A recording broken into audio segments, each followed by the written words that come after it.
नमस्कार, स्वागत आप सभी का। आपके साथ मैं हूं पुनीत। चलिए खबरों की करते हैं शुरुआत। और भानु प्रतापपुर के दंगल की है बात। तो भानु प्रतापपुर में आज नामांकन का आखिरी दिन रहा और आज नामांकन पूरा कर लिया गया बीजेपी और कांग्रेस दोनों के प्रत्याशियों की तरफ से। लेकिन ये नामांकन सामान्य नहीं रहा, बल्कि शक्ति प्रदर्शन देखने को मिला। बड़े नेताओं की मौजूदगी में दोनों दलों के प्रत्याशियों ने अपना नामांकन दाखिल कर दिया। ब्रह्मानंद नेताम के नामांकन में पूर्व सीएम डॉक्टर रमन सिंह शामिल हुए, तो सावित्री मंडावी का नामांकन भरवाने के लिए खुद सूबे के मुखिया भूपेश बघेल भानु प्रतापपुर आए थे। उनके साथ तमाम नेता मौजूद थे। एक तरह से नामांकन के बहाने दोनों दलों का शक्ति प्रदर्शन भी हुआ। उधर इस उपचुनाव में बीजेपी और कांग्रेस के अलावा एक और शक्ति भी उतरी है, जो आरक्षण की मांग को उपचुनाव से साधना चाहती है। लिहाजा कांग्रेस अलर्ट मोड पर है। सीएम ने पार्टी नेताओं को ड्यूटी दी है कि आदिवासी आरक्षण पर जो गलतफहमियां फैलाई जा रही हैं उसे दूर किया जाए। उन्होंने पार्टी नेताओं का आदिवासी आरक्षण जैसे संवेदनशील मसले पर सोच समझकर बयान देने की नसीहत दी है। साथ ही यह भी निर्देश दिया है कि जिन नेताओं की ड्यूटी उपचुनाव में लगी है वो बोरिया बिस्तर लेकर पहुंच जाएं।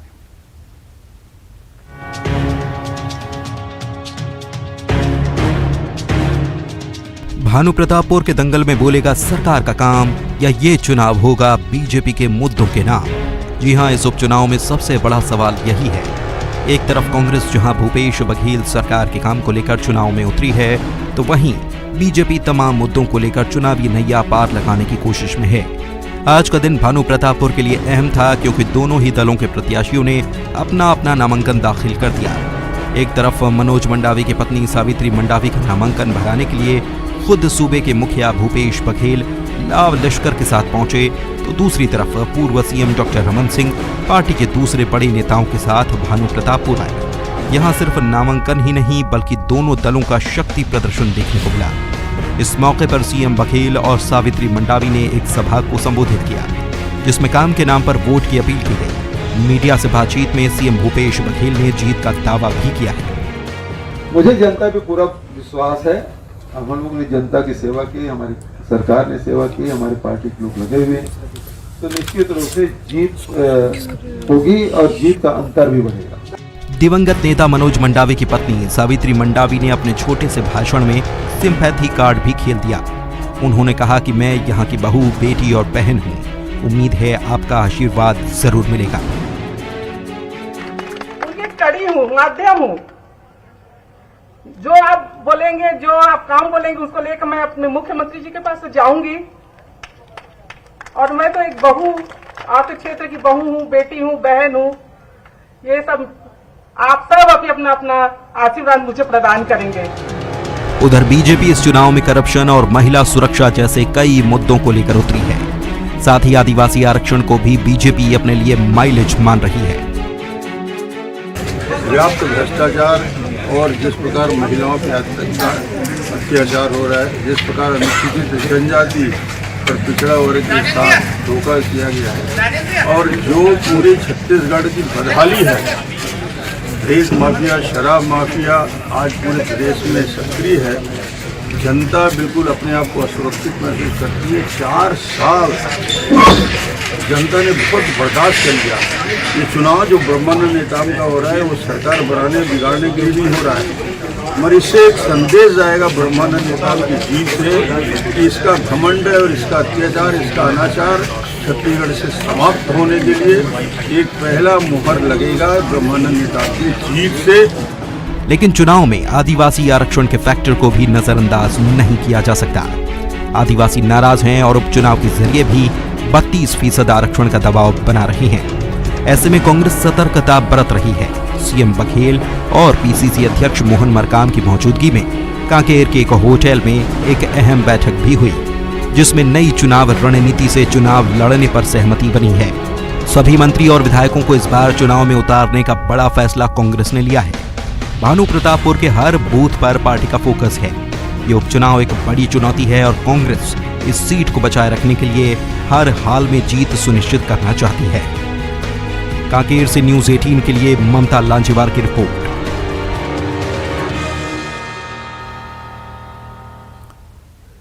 तो कांग्रेस के लिए ये सीट बड़ी चुनौती के रूप में कांग्रेस देख रही है, लेकिन बीजेपी के सामने और बड़ी चुनौती है, क्योंकि कांग्रेस ने अपने मंत्रियों और विधायकों को भी यहां पर तैनात कर दिया है।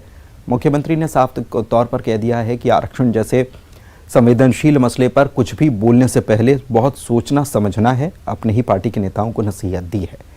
ऐसे में बीजेपी कैसे मुकाबला करेगी? लक्ष्मी वर्मा बीजेपी प्रदेश उपाध्यक्ष हमारे साथ जुड़ी हुई हैं। कांग्रेस से भी हमारे साथ सहयोगी जुड़ेंगे कांग्रेस के, लेकिन उससे पहले लक्ष्मी जी के पास चलते हैं। लक्ष्मी जी, कैसे काम बोलेगा या आपके जो मुद्दे हैं वो चुनाव में हावी रहने वाले कैसे निपटेंगे? क्योंकि एक कह लें कि जो सियासी बिसात है उस पर मुकाबला जो है वो बहुत कड़ा रहने वाला है, और आप लोगों की रणनीति क्या रहने वाली है? क्योंकि मैंने आपको बताया भी कि मंत्री और विधायक तक तैनात किए जा रहे हैं।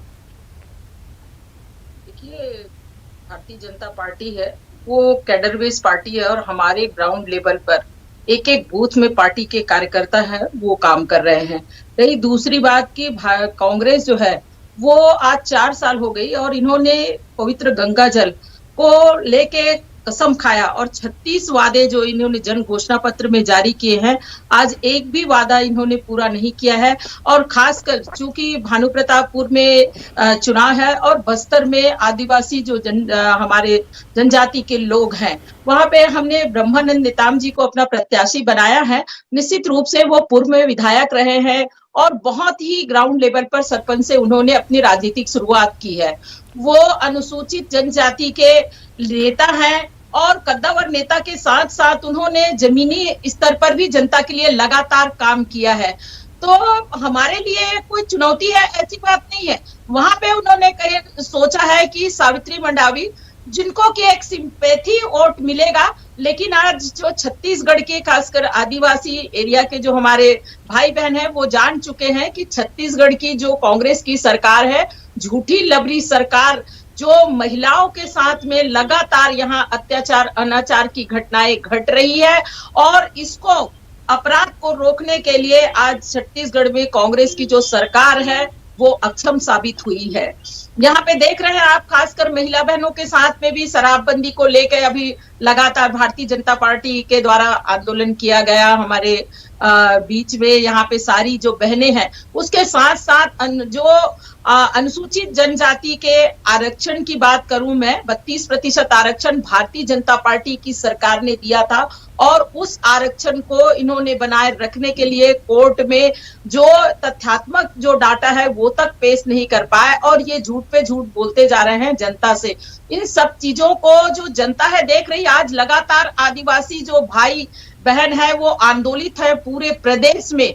इनकी जो स्थिति है देख लीजिए आप, चारों तरफ वो अपने अधिकार की बात को लेकर आंदोलन कर रहे हैं। तो कहीं ना कहीं जो कांग्रेस की सरकार है वो अपने वादे से वह मुकर रही है, और वो जनता के बीच में जो काम को लेकर, जिन विश्वास को लेकर जनता ने उन्हें वोट दिया था, उसमें खरी नहीं उतर रही है। और निश्चित रूप से नितिन बंसाली साहब भी हमारे साथ जुड़े हुए हैं।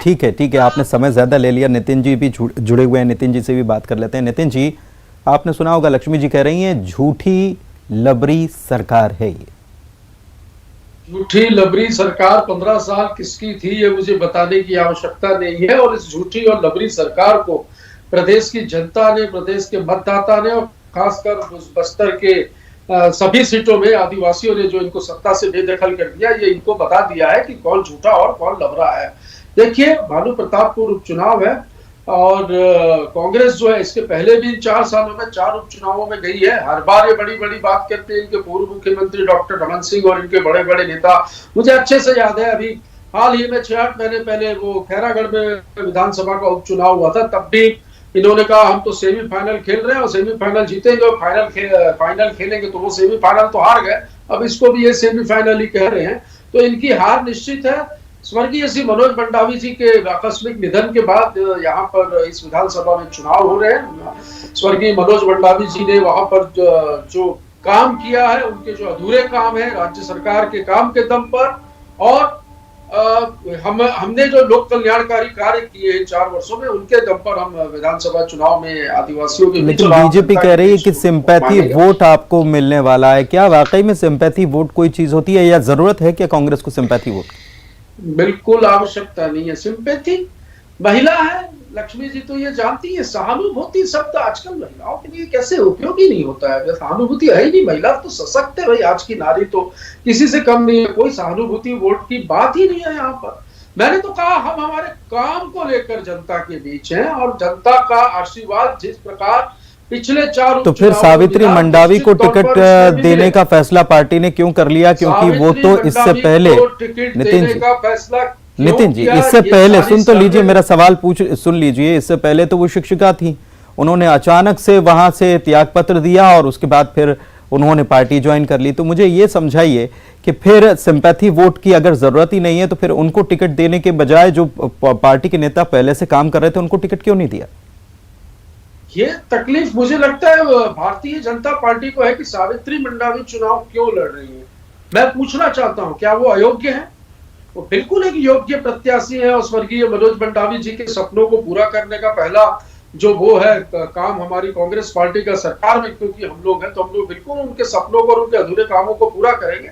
सावित्री मंडावी एक योग्य प्रत्याशी है, और मैं जैसा कि बता दूं, कांग्रेस में चयन प्रक्रिया जो है, टिकट चयन प्रक्रिया के तहत कुछ 9 या 10 लोगों ने इसमें आवेदन दिया था, फिर शॉर्टलिस्ट हुआ, फिर 5 हुए, और फाइनल 2 नामों में से एक नाम तय हुआ, और सभी मिलकर लड़ रहे हैं। और जन लोक कल्याणकारी कार्य जो इन 4 वर्षों में किए उसके दम पर चुनाव लड़ेंगे। और पिछली लीड जो थी मनोज मंडावी जी की जीत की, लगभग 27,000 वोट से मनोज मंडावी जी चुनाव जीते थे। मैं दावा करता हूं ये लीड जो है 2 गुनी होगी इस बार इस चुनाव में, देखिएगा जीत की। तो आप फिर से कह रहे हैं कि 27 की जगह 2 गुनी यानी 54,000 से ज्यादा की लीड आप मानकर चल रहे हैं।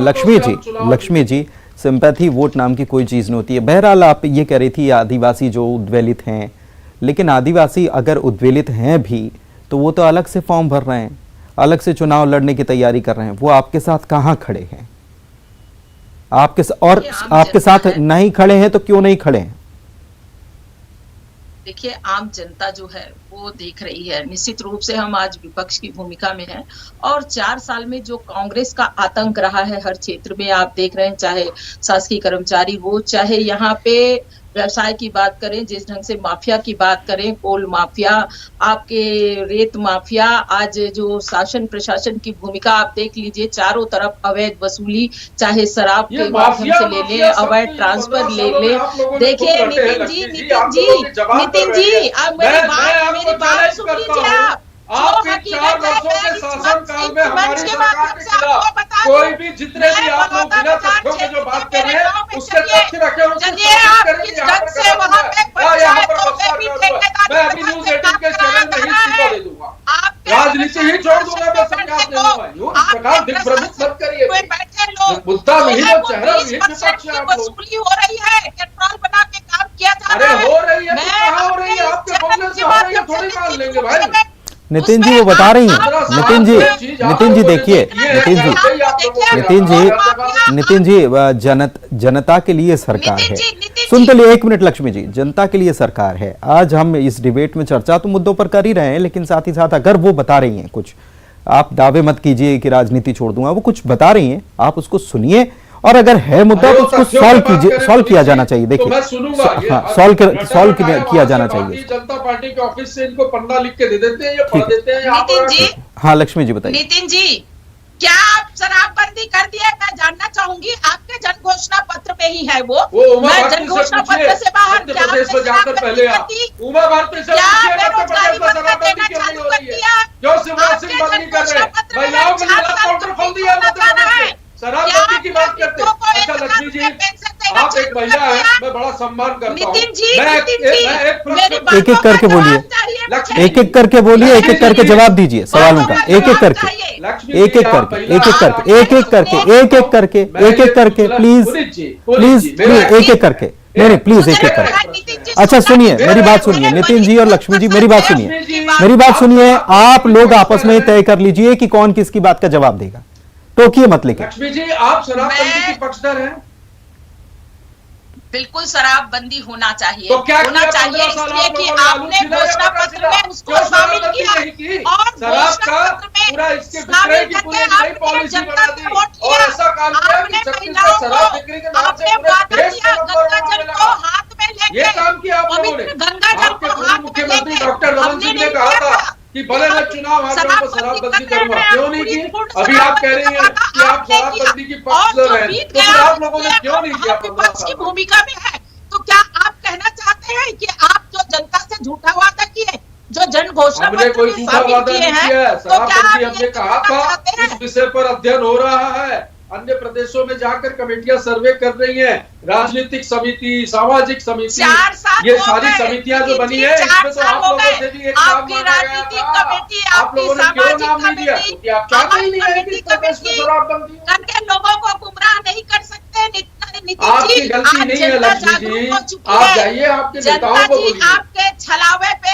आपके भुलावे पे नहीं आने वाली है। अच्छा ठीक है, आप शराबबंदी की बात कर रही हैं। नहीं बोली लक्ष्मी वाली जी, जरूर लक्ष्मी जी है। बहुत सारे मुद्दे हैं। ये 5वां भी देखिए मुद्दे बहुत सारे हैं, मुद्दे आपके पास बहुत सारे हैं। लक्ष्मी जी मुझे बस इतना बताइए कि भानु प्रतापपुर आदिवासी बाहुल्य क्षेत्र है, ठीक है, जी। और इस क्षेत्र में क्या आप शराबबंदी के मुद्दे को उठाने वाले हैं, ये मुझे बता दीजिए। देखिए, आम जन से जुड़े सारे मुद्दे हैं। सबसे बड़ा मुद्दा वहां पे आदिवासी आरक्षण का मुद्दा है, जिसको कांग्रेस की सरकार ने कहीं न कहीं, देखिए हमने आदिवासी आरक्षण भारतीय जनता पार्टी ने लाया और उस पे जितनी भी सारी भर्तियां थी, चाहे स्वास्थ्य, शिक्षा, सारे लोगों को उसका लाभ मिला। लेकिन जैसे ही कांग्रेस की सरकार आई, कहीं न कहीं वो कोर्ट के माध्यम से मतलब कांग्रेस तथ्यात्मक की डाटा सरकार ने पेश नहीं आरक्षण किया और रद्द आज कर दिया, 4 बोलना साल हो चाह रहे गए। हैं। नितिन जी, कोई अभी की बात नहीं है, 4 अरे साल हो लक्ष्मी जी, गए। आप लोगों ने वो और जानकी राम कंवर जी की रिपोर्ट क्यों प्रस्तुत नहीं की? ये और तो जवाब सबसे दीजिए। पहले हम आरक्षण पे बात कर रहे हैं। मैं आपसे देखिए, कम से कम 10 बार डिबेट इस पर हो गया, कम से कम 10 दफा इस पर डिबेट हो गया लक्ष्मी जी और नितिन जी, लेकिन ननकी राम कंवर कमेटी की रिपोर्ट क्यों पेश नहीं की गई, इसका जवाब आज तक नहीं मिला दर्शकों को। खैर ठीक है, ठीक है, ठीक है लक्ष्मी जी, आप जो कह रही हैं कि एक बड़ा मुद्दा आदिवासियों का है, आप कह रही हैं कि आपने 32% किया था, बिल्कुल आपने किया था, इनकी सरकार में हो गया कम घट कर, वो कोर्ट के ऑर्डर से हुआ। क्यों कम हुआ आप अपनी वजह बता रही हैं, लेकिन मुझे ये बताइए, आपने इतना सब किया लेकिन फिर भी सर्व आदिवासी समाज आपको सपोर्ट न देते हुए अगर दंगल में खुद ताल ठोक रहा है, यानी कि आप पर वो भरोसा नहीं कर रहा है, सीधा हिसाब है। देखिए, चुनाव लड़ने के लिए हर कोई स्वतंत्र है और वो आम जनता है, वोट डालेगी तब रिजल्ट आएगा। निश्चित रूप से भारतीय जनता पार्टी पूरी सशक्ति के साथ और कांग्रेस के जो आज कार्य है उसको लेके जनता के बीच में जाएगी और इनका जो चेहरा है, इनका चेहरा है वो जनता के सामने आ जाएगा। जमानत ये जब्त जिस हो ढंग जाएगी। से ठग रहे हैं नहीं, लेकिन मुझे लोगों इस बात का जवाब नहीं मिल रहा है। मैं फिर से सवाल कर रहा हूं कि आदिवासी आपके साथ आप मान रहे हैं कि हैं कि नहीं है? अगर हैं तो फिर ये ये सर्व आदिवासी समाज की तरफ से अगर प्रत्याशी उतारे गए तो फिर ये तो वोट तो अलग जाएगा ना। मैंने पहले भी कहा कि अभी आपको कि ये लोकतंत्र व्यवस्था में हर किसी को चुनाव लड़ने की क्या बोलते पूर्णता स्वतंत्रता है, तो निश्चित रूप से अगर एक पार्टी, 2 पार्टी, 4 पार्टी, बहुत से पार्टी होते हैं और पार्टी वहां पे समाज भी, अगर समाज की ओर से अगर कोई व्यक्ति खड़ा है, इसका मतलब ऐसा नहीं कि पूरी आदिवासी समाज का वोट उस व्यक्ति को चला जाएगा। भाई वोट तो आम जनता को दे, कोई किसी पार्टी के सपोर्ट कर रहे हैं, वो किसी का सपोर्ट नहीं कर रहे हैं, यही तो बात है। वो किसी को सपोर्ट नहीं कर रहे हैं, यही बात है। और देखिए नहीं समझिए इस बात को लक्ष्मी जी, वो किसी का सपोर्ट नहीं कर रहे हैं और वो कह रहे हैं इस बात को, वो इस बात को कह रहे हैं कि हमें इस पर भी और उस पर भी, किसी पर भी भरोसा नहीं है। देखिए पुनीत जी, समाज का प्रतिनिधित्व कुछ लोग जो कर रहे हैं वो उनके साथ पूरी जनता बस कहते हैं की है, ये कैसे बोल सकते हैं? भाई जनता तो जनता है, वो कांग्रेस के भी साथ होती, बीजेपी के साथ भी है और समाज के लोगों के साथ भी है।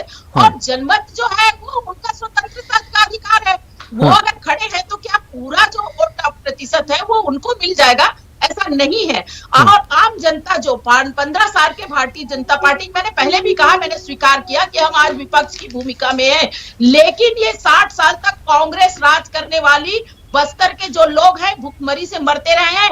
1 रुपए चावल में खाने की व्यवस्था, उनको भोजन प्राप्त करने का जो अधिकार है, चावल, वो चावल के लिए पूरा भ्रष्टाचार किया, चावल घोटाला मत खुलवाइए लक्ष्मी जी, साक्ष्य भी है उसके।